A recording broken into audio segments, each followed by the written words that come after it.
McMillan of the east বলে, কিন্তু আমরা আমাদের দেশের শক্তিকে এখনো সেই জায়গায় পৌঁছতে পারিনি যে আমরা বলতে পারি ম্যাকমিলানকে যে পানিনি অফ দ্য ওয়েস্ট। আমরা কোথা থেকে এসেছি সেই স্মৃতি আমাদের কিছু জায়গায় বিস্মৃত হয়ে গেছে। আমাদের কিছু মানুষ আমাদের পরাধীন করে শিখিয়ে দিয়ে গেছে যে তোমরা সভ্য ছিলে না, তোমরা বাইরে থেকে আর্যরা এসে তোমাদের শিক্ষিত করে চলে গেছে।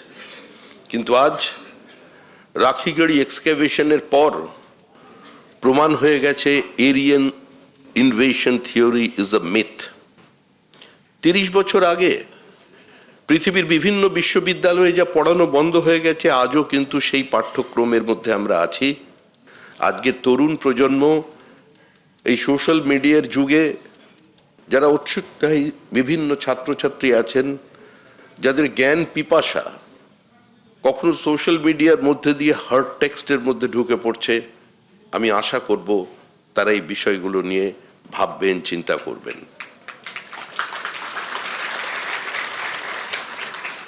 আমাদের বোঝানো হয়েছে আমরা কোনোদিন এক ছিলাম না, আমরা মেনে নিয়েছিলাম ইউনিটি এবং ডাইভার্সিটি।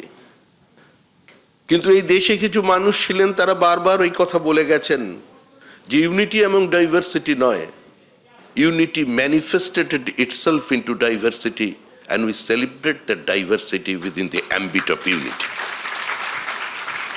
আজকে তরুণ প্রজন্মকে এই বিষয়ে জানতে হবে যে আপনি যে দেশের মানুষ, যে দেশে আপনি জন্মগ্রহণ করেছেন, সেই দেশ পৃথিবীকে প্রথম জ্ঞানের আলো স্পর্শ দিয়েছিল। যে দেশ প্রথম বিবাহ পদ্ধতি চালু করেছিল, যে দেশ পৃথিবীর মানুষকে একটা গণতান্ত্রিক ব্যবস্থার মধ্যে নিয়ে এসেছিল। গ্রিস তার ডেমোক্রেটিক সেটআপকে 99 সালের বেশি ধরে রাখতে পারেনি, কিন্তু আমরা 1000 বছর ধরে আমরা আমাদের এই গণতান্ত্রিক ব্যবস্থাকে আমরা রেখে দিয়েছি। আমরা যারা এখানে দেখছি, বিভিন্ন রাজনৈতিক দল দেখছি, নতুন নতুন সরকার দেখছি, সরকার আসবে চলে যাবে, একটা দল তৈরি হবে, দল শেষ হয়ে যাবে।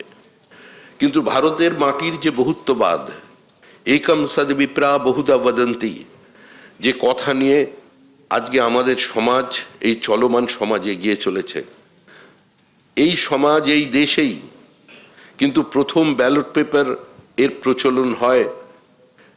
আজকে তামিলনাড়ুতে চোলেরা তাদের প্রথম তারা তালপাতাকে ব্যালট পেপার হিসেবে ব্যবহার করেছিলেন।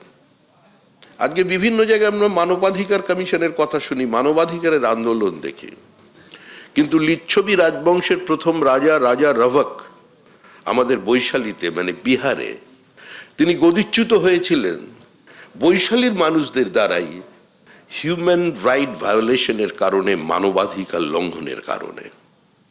অর্থাৎ যা কিছু আছে একসময় ব্যঙ্গ করে বলা হতো সবকিছু বেদে আছে, কিন্তু আমরা এটা আজকে দাঁড়িয়ে বলছি ভারতবর্ষের মাটিতে যে যা কিছু আমাদের আছে, যা কিছু আমাদের ছিল, সেটাই গোটা পৃথিবীকে প্রভাবিত করেছে, কিন্তু কোথাও যেন আমরা পিছিয়ে পড়েছি।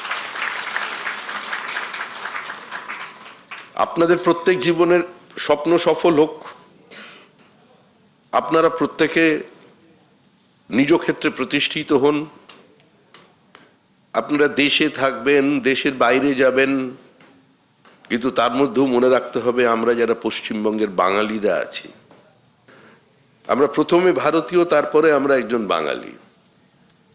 আমরা পশ্চিমবঙ্গবাসী যাদের শিকড়টা পশ্চিমবঙ্গের মাটিতে আছে, আজকে শুধু তারাও বাঙালি। পশ্চিমবঙ্গে বাস করে বাংলা ভাষায় কথা বললেই যে তিনি বাঙালি এর কোনো অর্থ নেই। যারা বাড়িতে হিন্দি ভাষায় কথা বলেন, ভোজপুরিতে কথা বলেন, রাজস্থানের ভাষায় কথা বলেন, কিন্তু কয়েক পুরুষ ধরে যারা এই বাংলার মাটিতে তার আর্থসামাজিক উত্তরণের জন্য কাজ করে চলেছেন, তারাও বাঙালি।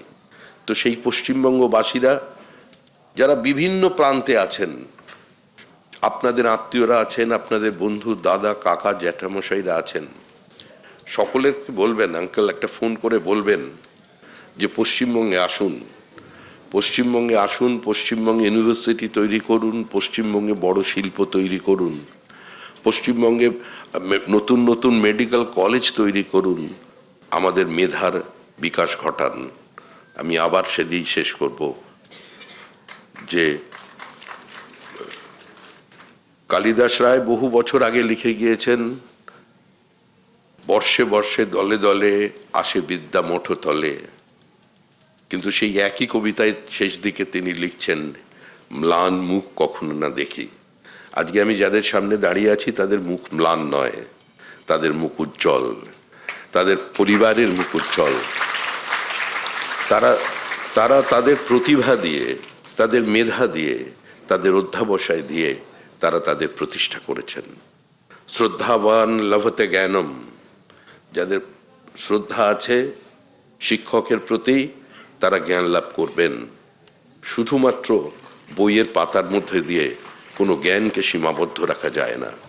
ভারতবর্ষের নতুন শিক্ষানীতির আওতায় আপনারা আছেন, যেখানে শুধুমাত্র একটা ভারী ব্যাগের চাপে আপনাকে বেঁধে রাখা হবে না, যেখানে আপনার ইচ্ছাটা, আপনার অবসেশনটা, আপনার ভালোবাসাটা, আপনার আবেগটাকে শুধুমাত্র একটা ক্যারিকুলাম, একটা সিলেবাসের মধ্যে দিয়ে আটকে রাখা যাবে না। আপনি একই সঙ্গে ফিজিক্স পড়বেন, একই সঙ্গে ইতিহাস পড়বেন, সেই ব্যবস্থার মধ্যে আপনারা প্রবেশ করতে চলেছেন। আগামী দিন আপনাদের সুন্দর হোক, সফল হোক। আপনারা জীবনে সবাই দেশের মুখ উজ্জ্বল করুন, পরিবারের মুখ উজ্জ্বল করুন এবং নিজেদের নৈতিকতা নিয়ে এই দেশের মাটিতে জন্মগ্রহণ করেছেন, এই গৌরব নিয়ে দেশে এবং বিদেশে প্রতিষ্ঠিত হন। ভারতবর্ষকে পৃথিবীর সর্বশ্রেষ্ঠ আসনে প্রতিষ্ঠা করুন, এই আবেদন করছি। প্রত্যেকে ভালো থাকবেন, আনন্দে থাকবেন। আর আপনাদের যারা পিতামাতারা এখানে এসেছেন, বাবা মায়েরা যারা এসেছেন, যাদের অদম্য ইচ্ছা, উৎসাহ, সহযোগিতা, ভালোবাসা, আশীর্বাদ ছাড়া আজকে আপনারা এই চেয়ারে বসতে পারতেন না, তাদেরও আমি আমার প্রণাম জানাই। ধন্যবাদ। এবিপি আনন্দ, এগিয়ে থাকে, এগিয়ে রাখে।